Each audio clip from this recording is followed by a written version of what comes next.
Na mtazamaji wangu, natumai mzima na buheri wa afya popote pale ulipo. Kwa mara nyingine karibu tena katika YouTube channel yetu.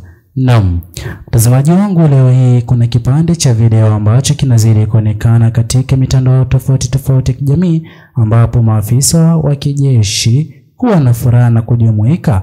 Haya yote yameweza kusababishwa na kile ambacho Captain Tesha aliweza kukizungumza dhidi ya uongozi mzima wa serikali ya awamu sita. Na kipande hicho cha video chini kimeweza kunaswa kikiwa kimeandikwa vibe zito la JWTZ kuungana na wananchi Oktoba 29. Mtazamaji wangu, Oktoba 29 ndio tarehe ambapo vijana wa Gen Z katika Jamhuri ya Tanzania wanazidi kudokezea dalili za maandamano dhidi ya uongozi mzima wa serikali ya awamu sita. Ningependa tazama kipande hiki cha video, ila kwanza kabisa mtazamaji wangu, itakuwa vyema iwapo utaweza kuchukua sekunde yako moja kwa kubonyeza maneno yaliyoandikwa subscribe chini ya video hii. Pia uweze kulike video hii ili moja kwa moja YouTube iweze kusuggest video hii kwa wale wote wanaozidi kufuatilia siasa za taifa la Tanzania.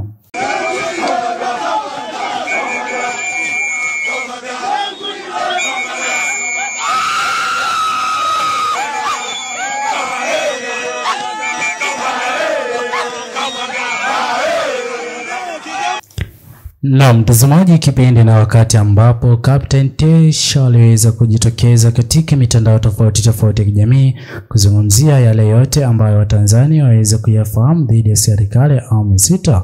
Sote tuliweza kuona vyombo vya usalama katika Jamhuri ya Tanzania viliweza kutoa ripoti huku wakikashifu madai yote aliyoweza kuyazungumza Captain. Ila mtazamaji wangu, baada ya siku chache kutokana na kile alichoweza kukizungumza, kuliweza kushuhudiwa tukio la utekaji ulioweza kufanywa dhidi ya Mheshimiwa Humphrey Polepole.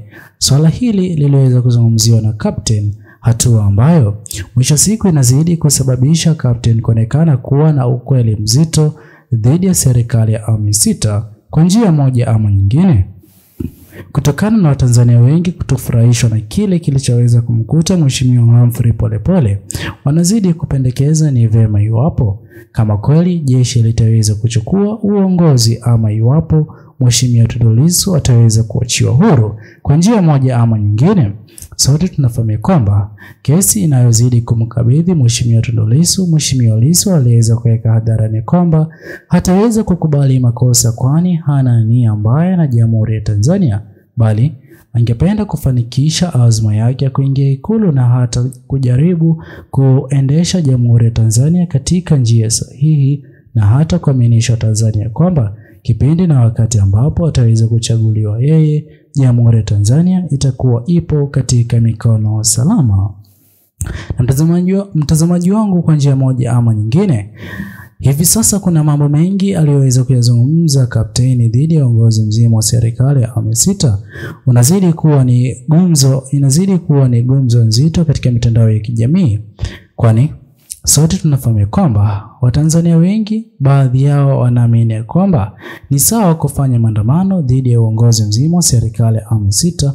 Wengine wanazidi kukashifu. Pia wale wanaozidi kukashifu ni kutokana pia na kauli nzito aliyoweza kuyazungumza Mheshimiwa Rais Mama Samia Suluhu Hassan, kuonekana kuonya vikali maandamano dhidi ya uongozi wa serikali ya awamu sita, hata uchaguzi mkuu ulioweza kuratibiwa kufanyika Oktoba 29, siku sawia na ile ambayo kuna kuwa na tetesi ya maandamano katika Jamhuri ya Tanzania.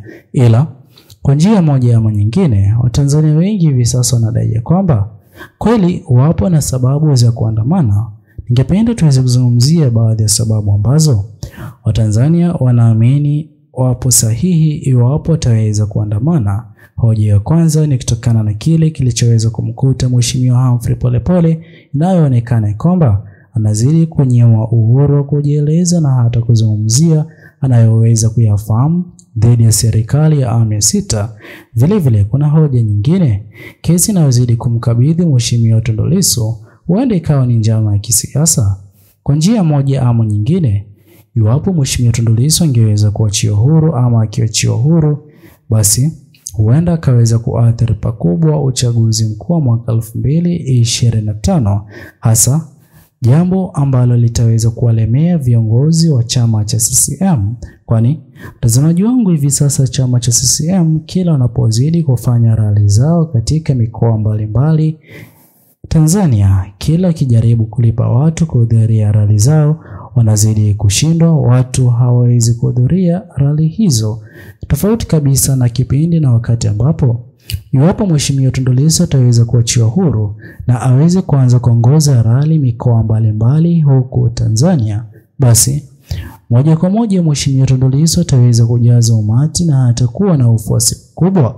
Na pia kwa njia moja ama nyingine, maandamano yanayozidi kuratibiwa kufanywa na vijana wa Gen Z katika Jamhuri ya Tanzania, hivi sasa chama Chadema kijaweza kutoa ripoti yote ile kuhusiana na maandamano hayo, ila jinsi tunavyozidi kufahamu, Mheshimiwa Tundu Lissu hataweza kubaki nyuma kwa swala hili, kwani ataweza kujumuika na vijana Gen Z kwa ajili ya maandamano dhidi ya serikali ya awamu ya sita na hata dhidi ya uchaguzi mkuu, ili kwa njia moja ama nyingine aweze kupata muda kufanikisha reforms ambazo Watanzania wengi wanazidi kuziomba ziweze kufanyika kabla ya uchaguzi mkuu.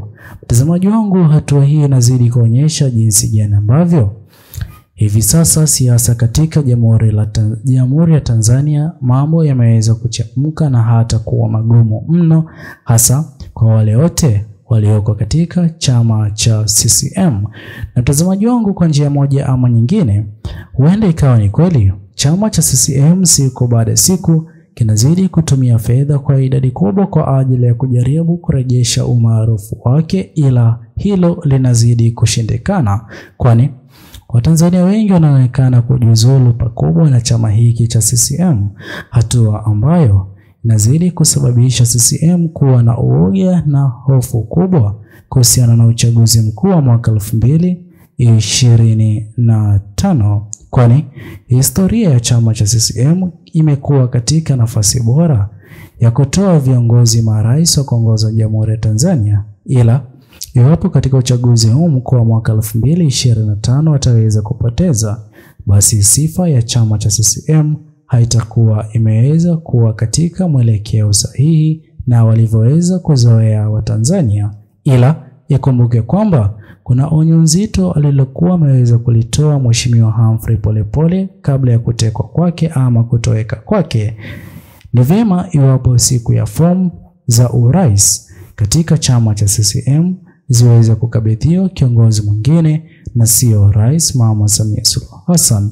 Ukosoaji wake Mheshimiwa Humphrey Polepole uliweza kuanzia mbeleni, hatua ambayo inazidi kuonekana kuwa kero kubwa kwa uongozi mzima wa serikali ya awamu ya sita, kutokana na wao kujaribu kupata azma ya kuingia Ikulu kwa mara nyingine.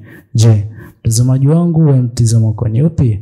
Uongozi mzima wa serikali ya awamu ya sita kuelekea uchaguzi mkuu, na ni nani sahihi kuongoza Jamhuri ya Tanzania kwa uchaguzi wa mkuu wa mwaka 2025 kwa miaka 5 ijayo? Usisahau kusubscribe, like, comment na kushare video zetu. Bye bye until the next video.